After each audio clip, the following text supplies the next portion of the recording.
తెలంగాణ రాష్ట్రంలో మరికొద్ది రోజుల్లో స్థానిక సంస్థల ఎన్నికల సందడి మొదలు కానుంది. దీంతో కాషాయ పార్టీ సరికొత్త విధానంతో ముందుకు వెళ్లేందుకు సిద్ధమవుతోందా? లోకల్ వారికి రివర్స్లో వెళ్లాలని ప్లాన్ చేస్తుందా? ఇప్పటికే దానికి అనుగుణంగా రూట్ మ్యాప్ ప్రిపేర్ చేసిందా? అందుకే నెలాఖరికి ఎన్నికల ఇన్ఛార్జీలు నియమించాలని నిర్ణయించుకుందా? అసలు బీజేపీ ఎంచుకున్న విధానం ఏంటి?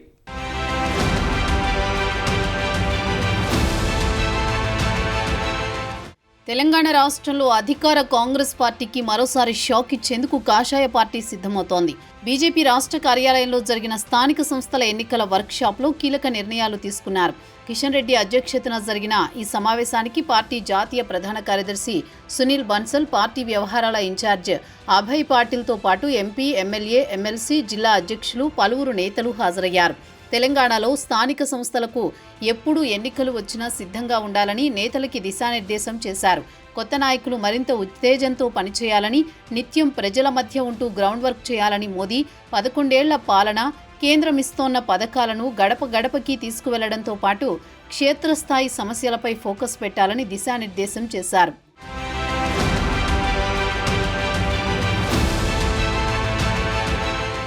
తెలంగాణలో స్థానిక సంస్థల ఎన్నికలు తొందరలో నోటిఫికేషన్ రానుంది. ఈ నేపథ్యంలో ప్రధాన పార్టీలని ఎన్నికలకు సిద్ధం అవుతున్నాయి. మరోవైపు బీఆర్ఎస్ బలహీన పడుతుండటంతో ఆ ప్లేస్ని ఆక్యుపై చేసేందుకు కాషాయ పార్టీ సిద్ధమవుతోంది.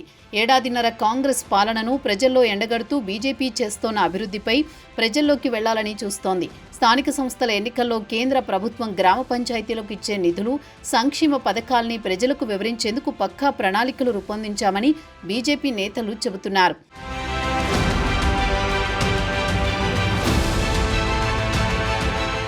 తెలంగాణలో ఏ పార్టీ అధికారంలో ఉన్నా అధికార పక్షమే దాదాపు లోకల్ బాడీ ఎన్నికలను గెలుచుకుంటూ వస్తుంది. ఇదే ధోరణి పార్టీలు సైతం ఫాలో అవుతూ వస్తున్నాయి. తొలుత అసెంబ్లీ ఎన్నికల్లో గెలిస్తే తర్వాత లోకల్ బాడీ ఎన్నికలు ఈజీగా గెలవచ్చనే ఆలోచనలో ఉంటారు నేతలు. కానీ కమలం పార్టీ మాత్రం దీనికి భిన్నంగా ఆలోచన చేస్తున్నట్టు కనిపిస్తోంది. తెలంగాణలో బలం పుంజుకుంటోన్న కమలం పార్టీ 8 మంది ఎంపీలు, 8 మంది ఎమ్మెల్యేలు, 3 ఎమ్మెల్సీలు గెలవడంతో ఇదే ఊపు స్థానిక సంస్థల ఎన్నికల్లో కంటిన్యూ చేయాలని పావులు కదుపుతోంది. వచ్చే స్థానిక సంస్థల ఎన్నికల్లో గెలుపు దిశగా పనిచేసి సత్తా చాటితే వచ్చే అసెంబ్లీ ఎన్నికల్లో విజయఢంకా మోగించడంపై సీరియస్ ఫోకస్ చేసినట్లు పార్టీ వర్గాల్లో చర్చ జరుగుతోంది.